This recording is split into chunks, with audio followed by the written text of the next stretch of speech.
नाज़रीन, रुपया पैसा में आपको खुश आमदीद कहते हैं। मैं हूं अली नासिर।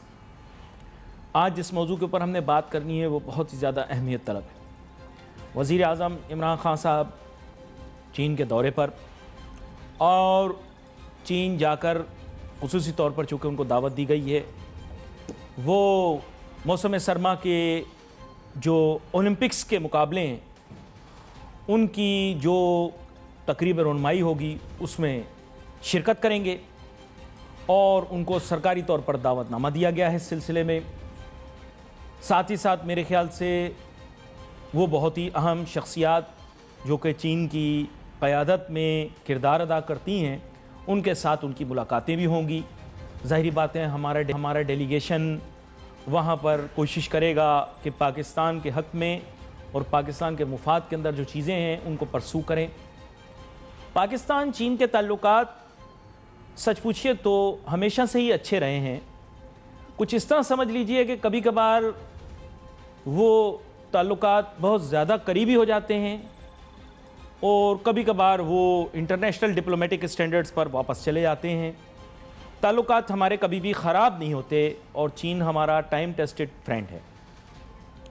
चीन के साथ एक स्ट्रेटेजिक मंसूबा भी है हमारा, जिसको बुनियादी तौर पे हमने एक मुआशी रंग देने की कोशिश की है, लेकिन उसकी अहमियत जियो स्ट्रेटेजिक ज़्यादा है।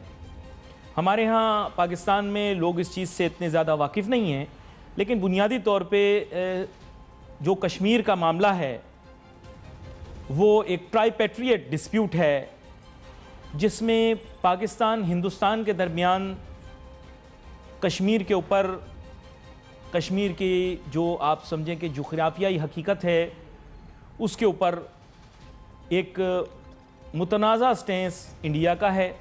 हमारा ये है कि ख़ुद इरादियत दी जाए, और चीन का ये है कि चीन क्लेम करता है कुछ हिस्सा नदर्न एरियाज़ और जो मौजूदा मकबूजा कश्मीर हिंदुस्तान के आप समझें कि ज़ेर हिरासत है, मैं उसके लिए लफ्ज़ इस्तेमाल करूँगा। तो अब ये ट्राइपेट्रिएट डिस्प्यूट है। पाकिस्तान में लोग इसे नहीं जानते। क्यों नहीं जानते? उसकी एक वजह यह है कि पाकिस्तान ने बड़े इंटेलिजेंटली एक डिस्प्यूटेड रीजन है जिसे कहते हैं अक्साई चिन, जो कि बुनियादी तौर पे 60 की दहाई में पाकिस्तान ने उसे चाइना के साथ रिजॉल्व कर लिया, और एक ऐसा खिता है जो कि अनइनहेबिटेबल है, वो चीन को हमने उसके साथ उसके ऊपर कॉम्प्रोमाइज़ कर दिया और उसके अगेंस्ट में हमने चाइना के साथ अपना डिस्प्यूट रिजॉल्व कर दिया। तो हमारा टेरिटोरियल डिस्प्यूट चाइना के साथ ख़त्म हो गया जब हमने अक्साई चीन का एक हिस्सा उनको वापस लौटा दिया। लेकिन इसकी स्ट्रेटेजिक इंपॉर्टेंस इस हिसाब से है कि नदर्न एरियाज़ के अंदर इसका मतलब अभी भी टेंशन मौजूद है, क्योंकि ट्राइपेट्रिएट डिस्प्यूट होने के नाते जो मकबूजा कश्मीर है और लद्दाख है और चीन के दीगर इलाके हैं, क्योंकि ये बड़ा अजीब सा बॉर्डर है, उसको कोई मार्क नहीं किया हुआ, तो इस ट्राइपेट्रिएट डिस्प्यूट के अंदर एक स्ट्रेटेजिक एज मिल जाती है पाकिस्तान को भी, चाइना को भी, अगर सीपेक का मंसूबा आगे चलता है, क्योंकि ये फिर एक इज्तिमाई असासा यानी कि एक कलेक्टिव या जॉइंट एसेट बन जाएगा। लेकिन कुछ चाइना का बिहेवियर, अभी ये डिप्लोमेटिक ऐसा पॉइंट है कि जिसके ऊपर ये बात नहीं की जा सकती। चाइना ने कुछ ज़्यादा हमारे लिए करके दिखाना है, वो चाइना ने इतना नहीं किया। आज शकील रामे साहब के साथ बड़ी कैंडिड गुफ्तगू होगी, जो कि माशी माहिर भी हैं, इस मौजू को समझते भी हैं, और ज़ाहिरी बात है इसके बड़े स्ट्रॉन्ग भी हैं सीपेक के, तो उनके साथ बड़ी कैंडिड और स्ट्रेट फॉरवर्ड गुफ्तगू होगी, क्योंकि वज़ीर आज़म इमरान खान साहब वहाँ जा रहे हैं, और इससे पहले आपको पता है कि हमारे मुल्क की एक बड़ी अहम शख्सियत चीन जाके वापस आ चुकी हैं। अब चीन पहुँचने के बाद अभी इमरान खान साहब क्या डिस्कशन कर रहे हैं वहाँ पर, और इस पस मंज़र में कि इससे पहले पाकिस्तान की बड़ी अहम शख्सियत वहाँ गई थी और उन्होंने चाइना को कन्विंस करने की कोशिश की थी कि China needs to do a little bit more in order to strengthen Pakistan China relations.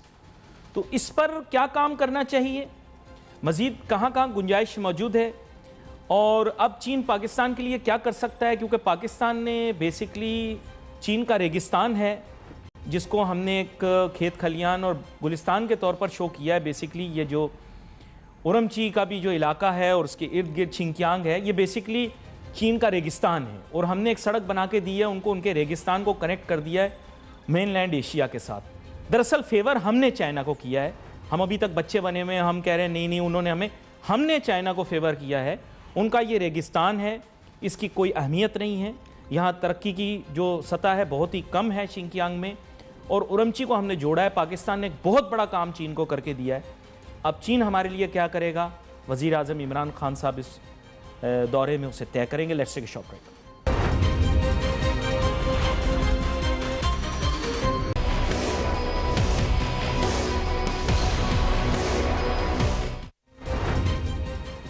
नाजरीन, अब ब्रेक से जब वापस आए हैं तो बाकायदा तौर पर प्रोग्राम का आगाज़ करते हैं। और सबसे पहले तो मैं तमाम अहलियान चीन को नए साल की खुशियां, उनकी मुबारकबाद पेश करता हूं, क्योंकि चाइनीज़ न्यू ईयर आपको पता है इस साल 1 रजब को ही चाइनीज़ न्यू ईयर का भी आगाज़ हुआ है। तो तमाम अहलियान चीन, हमारे तमाम चीनी भाइयों, चीन के सदर, चीन के तमाम नुमाइंदगान और उनके तमाम अवामी नुमाइंदों को हमारी तरफ से, पूरे पाकिस्तान की तरफ से नए चाइनीज़ न्यू ईयर की खुशियां मुबारक। इस दफ़ा शेर का साल है चाइना में, ईयर ऑफ द टाइगर। और जब हमने टाइगर का जिक्र किया तो इसकी बड़ी अहमियत है। और आज हम अपने मेहमान का तारुफ कराते हैं।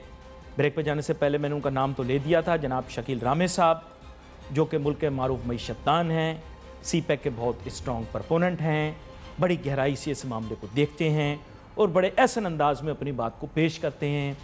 तो अब मैं शकील रामे साहब आपकी जानिब आता हूँ।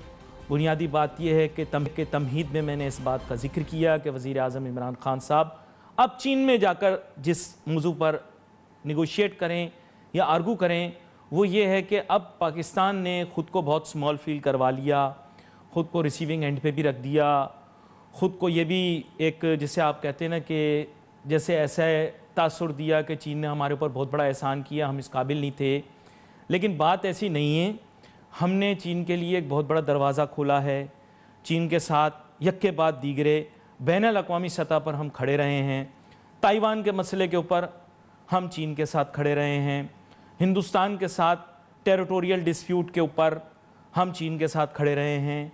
दीगर और इंटरनेशनल प्लेटफॉर्म ने जब चाइना को डिच कर दिया, चाइना को अबेंडन कर दिया, पाकिस्तान चाइना के साथ खड़ा रहा।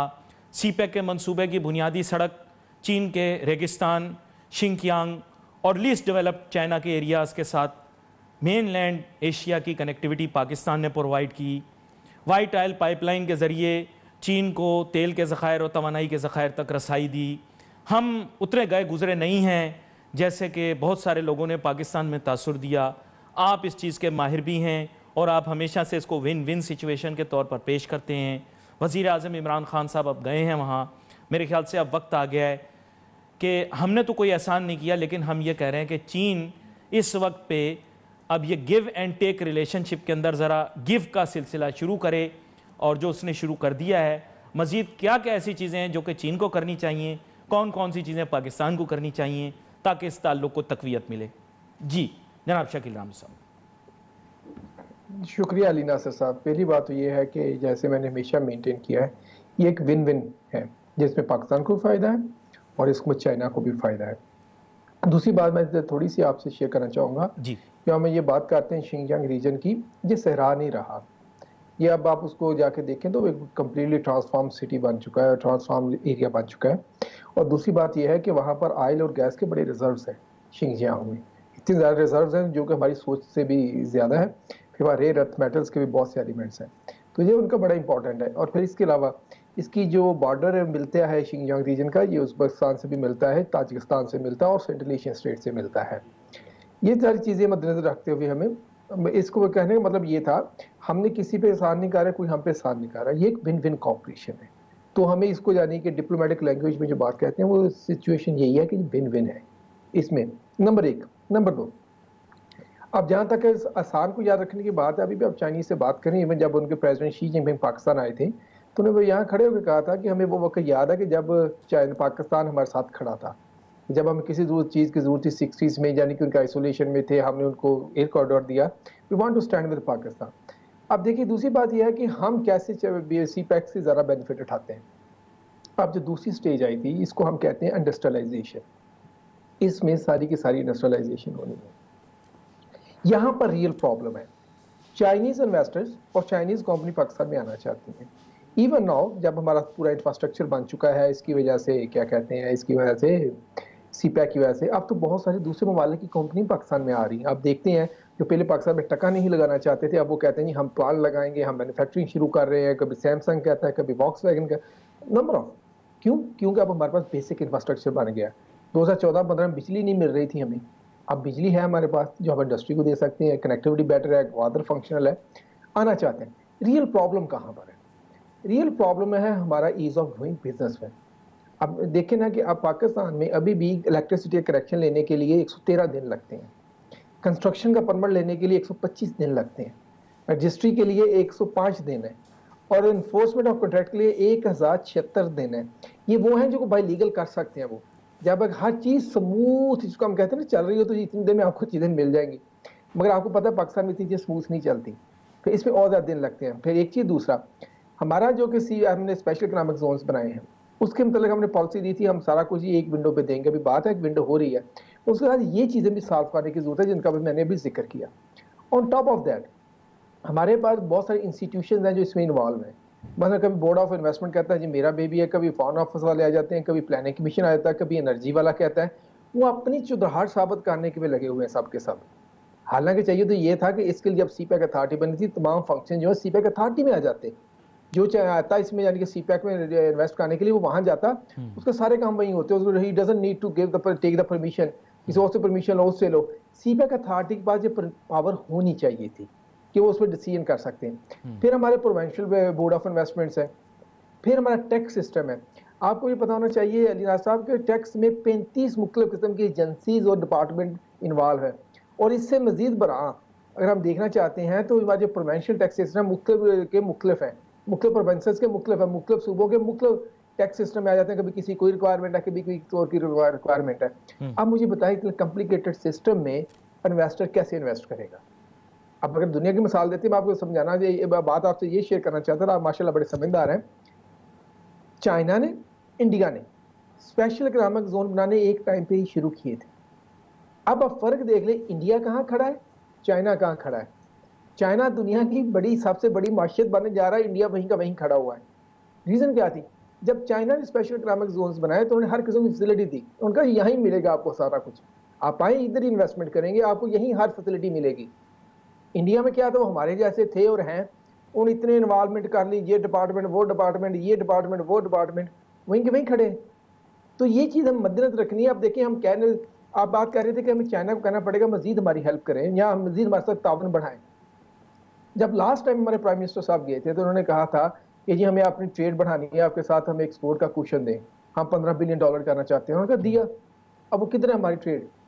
अगर हम कुछ बनाएंगे तो किसी को सेंड करेंगे ना। अच्छा नहीं, लेकिन हमारी बड़ी है। चूंकि आप चीज़ों को बड़ी गहराई से देखते भी हैं, तो असल में क्या है कि मैं आपके सामने जो पस मंज़र रखता हूँ ये है कि आपको पता है कि हमारे मुल्क के अंदर स्ट्रेटेजिक अपरेटस का बड़ा अहम किरदार होता है, और CPEC के ज़ाहिर बात है इकोनॉमिक डायमेंशंस तो आपने देख लिए। अब आपको पता है इकोनॉमिक्स को नेशनल सिक्योरिटी के अंदर ऐड कर दिया गया है, तो वो चीज़ तो वाजे हो गई है।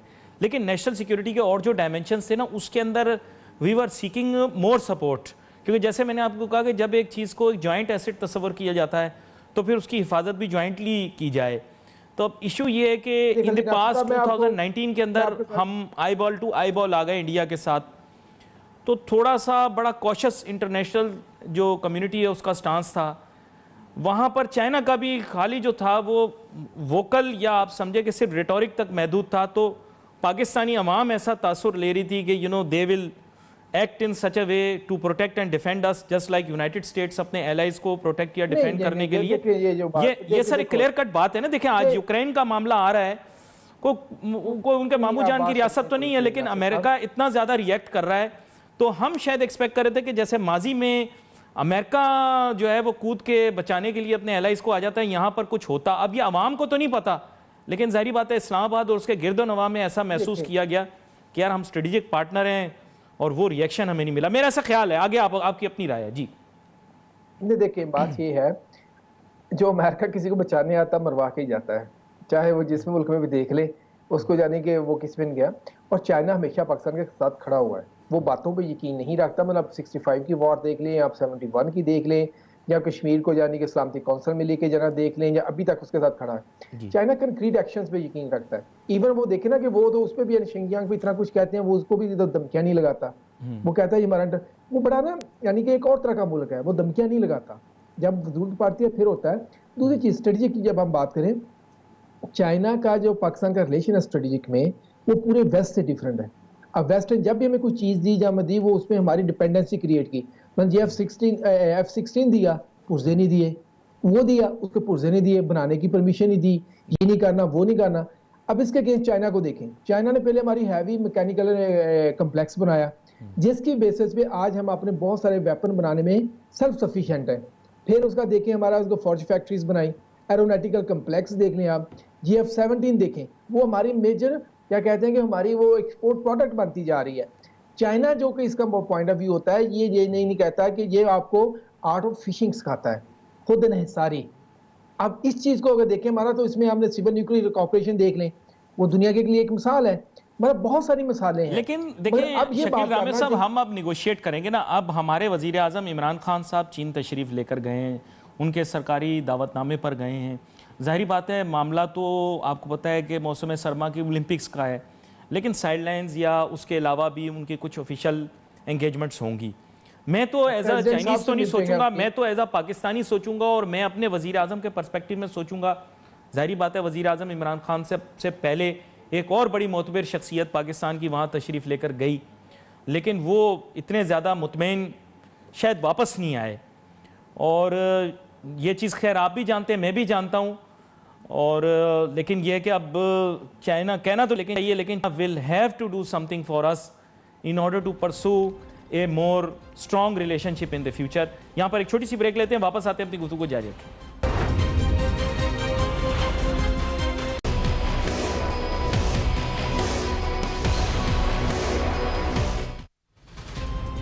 नाज़रीन welcome back after the break. और ब्रेक पे जाने से पहले मैं यही बात कर रहा था कि जब पाक चीन ताल्लुकात के मुतालिक बात होगी तो चाहे दो भाई ही क्यों ना हों, ताल्लुक़ की बुनियाद गिव एंड टेक पर होती है। मोहब्बत का भी रिश्ता हो तो हमेशा खुलूस को इस बुनियाद पे जज किया जाता है कि दोनों की मोहब्बत में कितना दम है, कितना जज्बा है, और एक दूसरे के लिए कुछ कर गुज़रने की कितनी ख्वाहिश है। तो ये बड़ी अहमियत तलब चीज़ है। और जब दो भाइयों के अंदर इस तरह से रिश्ते और ताल्लुक़ की बुनियाद रखी जाती है तो फिर ज़ाहिरी बात है दो ममालिक जो अपने आप को आयरन ब्रदर्स कहते हैं, पाकिस्तान और चीन, तो ताल्लुकात की एक बुनियाद होती है। ज़ाहिरी बात है वहाँ वज़ीर आज़म इमरान खान साहब चीन में, और मैं हमेशा एक पाकिस्तानी के तौर पर सोचूंगा, एक ग्लोबल सिटीज़न के बारे में के तौर पर भी सोचूंगा, लेकिन एक पाकिस्तानी बन के सबसे पहले मैं सोचूंगा कि अब इस ताल्लुक़ और इस रिश्ते को और मज़ीद मजबूत कैसे किया जाए। और फिर जैसे मैंने कहा कि दो भाइयों में भी अगर एक तरफ से यकतरफ़ा मोहब्बत हो रही हो तो फिर चीज़ ज़रूर होती है। अब पता नहीं शकील रामे साहब तो इस चीज़ से शायद इत्तेफाक ना करें, लेकिन मेरा ख्याल है कि अब हमें थोड़ा रिलेशनशिप को रिड्रॉ करना पड़ेगा। मैं दोबारा से ये कहूँगा कि एक बड़ी मोतबर शख्सियत पाकिस्तान की चीन तशरीफ़ लेकर गई, चीन के साथ पाकिस्तान का मुकदमा रखा। पाकिस्तान में तवानाई के शोबे में जिस तरह की मुश्किलात हमें पेश आ रही हैं और चीनी तवानाई हमें महंगी पड़ रही है, उसको रिलेशनशिप को ज़रा रीड्रॉ करने की बात की गई, तो ऐसा तासुर दिया गया कि शायद ये प्राइवेट एंटरप्राइजेज़ का और पाकिस्तान का आपस में लेना देना है, तो ये G2G रिलेशनशिप नहीं है। जबकि शकील रामे साहब माजी में भी कहते रहे कि ये G2G रिलेशनशिप है। हमारे यहाँ और मेहमान भी आते रहे, उन्होंने कहा ये G2G कमिटमेंट्स हैं, लेकिन उस टाइम पर एकदम एक मुख्तलिफ किस्म का हमें जवाब दे दिया गया कि ये G2G नहीं है बल्कि ये B2G रिलेशनशिप्स हैं, जहाँ चीन की बिजनेसेस पाकिस्तान की गवर्नमेंट के साथ एग्रीमेंट में हैं। तो मैं वज़ीर आज़म इमरान खान साहब से भी तवक्को है लोगों की, और ज़ाहिरी बात है इकनॉमी जो है वो नेशनल सिक्योरिटी का हिस्सा है। तो शकील रामे साहब, मैं पाकिस्तान के पर्सपेक्टिव से एक आर्गुमेंट को रखूंगा। दोस्तों में भी, भाइयों में भी आपस में आर्गुमेंट भी होती है, दोस्ती भी होती है, रिलेशनशिप को मजबूत करने के बारे में भी सोचा जाता है। सर, यहाँ मैंने मसला आपके सामने रख दिया, पाकिस्तान का तवानाई बहरान। इस सिलसिले में क्या इमरान खान साहब कोई पेशरफ्त कर पाएंगे, क्योंकि ये उनके एजेंडे में होगा, अगर नहीं है तो फिर वो गलत है? जी देखें, जो पहली बात यह है कि सारा G2G नहीं था। ये मैंने कभी भी नहीं कहा कि सारा G2G है। इसमें कुछ प्रोजेक्ट्स B2B हैं, कुछ G2G हैं जी, और कुछ जो थे यानी कि B2G हैं। जो एनर्जी के थे स्पेशली ये B2G थे। इस पे कभी खुल के इस तरह बात नहीं हुई, मैं आपके साथ भी शेयर कर जी जी देता हूं। करें। एक चीज, दूसरा चीज जो दूसरी चीज ये है कि जो तवानाई की कीमतें हैं, इससे चाइना का कोई प्रॉब्लम नहीं है। चाइना ने आके कंपनी ने पाकिस्तान में उसी पॉलिसी जो कि हमारी पावर पॉलिसी 1994 थी उसके मुताबिक पाकिस्तान में इन्वेस्ट किया था। अगर वो उस पे मुताबिक इन्वेस्ट ना करते तो हमारे यहाँ जो प्रोपेगेंडा हो रहा था कि पता नहीं ये चाइना के कब्जा कर रहा है मुल्क पे, ये एक और ईस्ट इंडिया कंपनी आ रही है, उन्हें इंटरफेयर नहीं किया। प्रॉब्लम हमारी 1994 की जो कि पावर पॉलिसी उसके साथ है। मैं किसी से बात करें तो मैं खुल के बात बताऊंगा कि इसमें क्या क्या प्रॉब्लम्स है जी जिसको किसी ने भी चेंज नहीं किया अभी तक। वो हमारे हाथ पे बहुत बड़ा प्रॉब्लम है। उस वक्त आप ये देखें, जो चाइनीज कंपनी का आ जाना पाकिस्तान में बड़ी बात थी, क्योंकि 2014-15 में हमारे यहाँ को दिल्ली की नहीं इन्वेस्टमेंट करने के लिए तैयार नहीं था। आप इंटरनेशनल ग्लोबल मीडिया को उठा के देख लें, वो रोज कहता था ये हो गया, वो हो गया, मत जाना वहां पर, कुछ नहीं होने वाला। कोई नहीं कहा रहा था पाकिस्तान में। अब हर बंदा आके हमें ऑफर करता है कि जी हम भी आपके मुल्क में इन्वेस्ट करना चाहेंगे। एक चीज, दूसरा चीज, अब देखिए हमने मिसाल दी भाइयों की। मैं आपको एक मिसाल देके बात समझाता हूँ।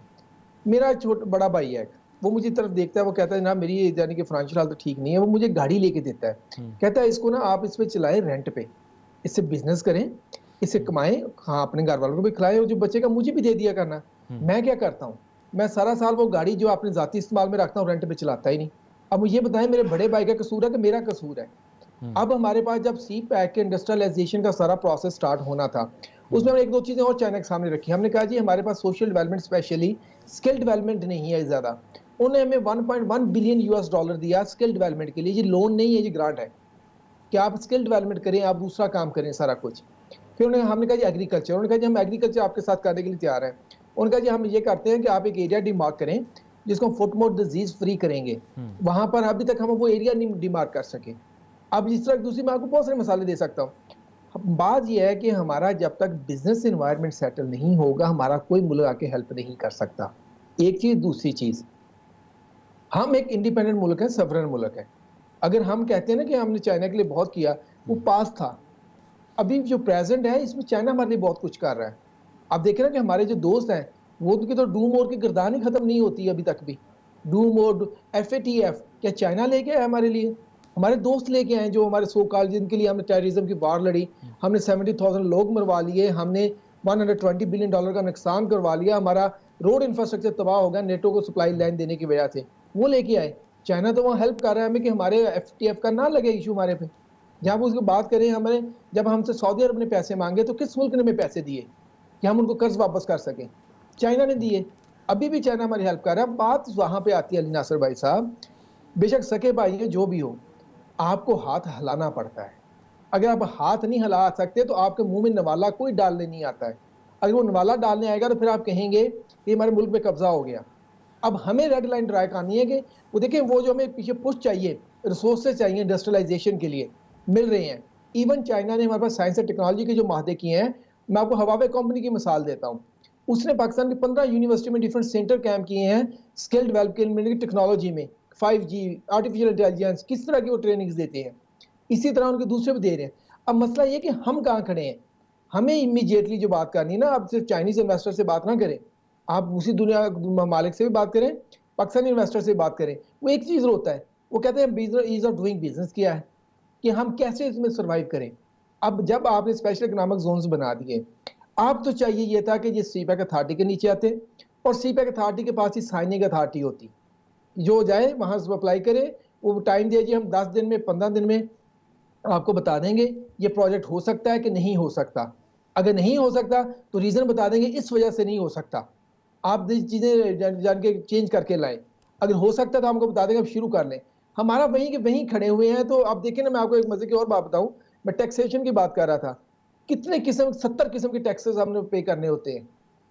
कभी के एक सूबे का और सेल्स टैक्स है, दूसरे का दूसरा सेल्स टैक्स है, जब आपने प्रोडक्ट को एक सूबे से दूसरे मूव करना है तो आपको और चीजें की फेस अच्छा, करनी लेकिन पड़ेगी। देखिए मैं अब फिर ये वही सारी स्ट्रेटेजिक डायमेंशन की तरफ आपको लाता हूँ। आपको पता होगा पिछले जो सीपेक अथॉरिटी के जो आप समझेंगे एक तरह से सरबराह थे जनरल आसिम बाजवा साहब की बात कर रहा हूँ। He was looking after southern command. So it was assume कि जो बंदा इसके स्ट्रेटेजिक डायमेंशन से वाकिफ है उसी को अथॉरिटी का सरबराह बनाया जाए।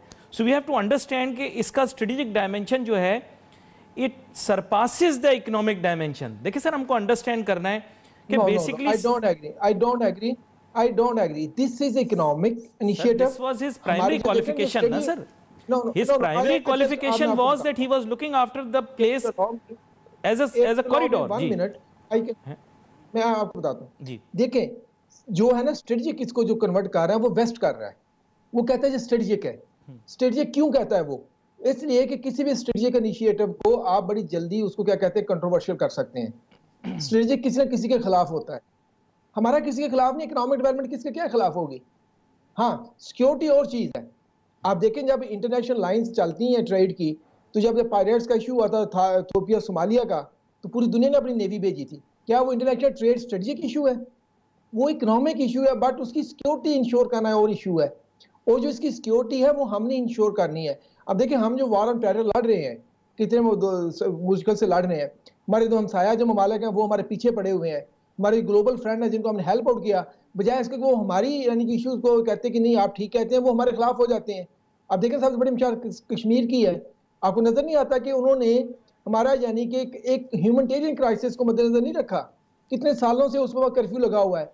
वो बात ये वो इंडिया से उनको इकोनॉमिक इंटरेस्ट है, उसकी बेसिस पे उसको चुप है। ये जो सिक्योरिटी इशू है, जिस डिमेंशन है, अब देख रहे हैं कि आप छोटी दुकान भी खोले उस पर आप गार्ड रखते हैं क्योंकि सिक्योरिटी है। आपको कोई भी यानी कि 2 नंबर बंदा आ सकता है।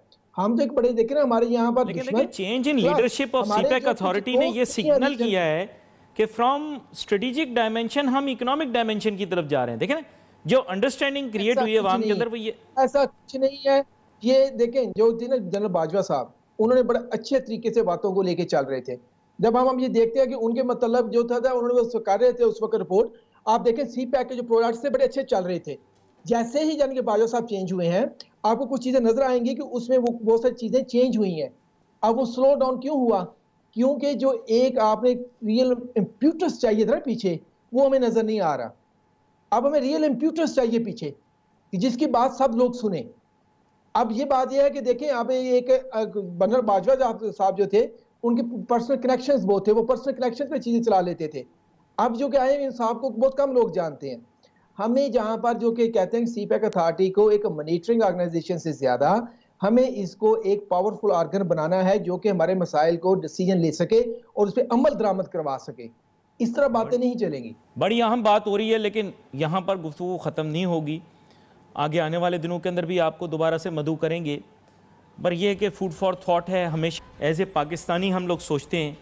तो इस रिलेशनशिप के अंदर नाजरीन, सच में आपको बता रहा हूँ, लोग कभी कभार कहते हैं मैं चाहता हूँ पाकिस्तान और चीन के दरमियान बहुत अच्छे ताल्लुकात हो, लेकिन एक जिसे आप कहते हैं कि एक पाकिस्तानी होने के नाते, और मेरा वज़ीर आज़म इस वक्त चीन गया हुआ है, तो मेरी ख्वाहिश हमेशा ये होती है कि पाकिस्तान रिलेशनशिप को स्ट्रॉन्ग करे और कोशिश ये करे कि पाकिस्तानियों को देखें, हमें हमेशा अपना इंटरेस्ट वॉच करना है।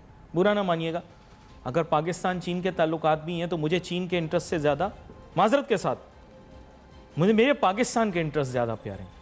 तो I will always be looking towards pursuing the interest of my country here end of course of righteousness. हक बात होनी चाहिए, बिल्कुल हक बात होनी चाहिए। सही बिल्कुल बात कर रहे हैं शकील रामे साहब के, हक बात होनी चाहिए, पर इंटरेस्ट तो इंसान अपना ही परसू करता है ना। तो जैसे अपनी ज़िंदगी के अंदर बंदा अपने इंटरेस्ट परसू करता है, ऐसे ही पाकिस्तान अपने इंटरेस्ट को भी परसू करे और हक की बुनियाद पर करे। We wait for your messages on Facebook. Ali Nasir हमारी टीम को इजाज़त दीजिए। अल्लाह।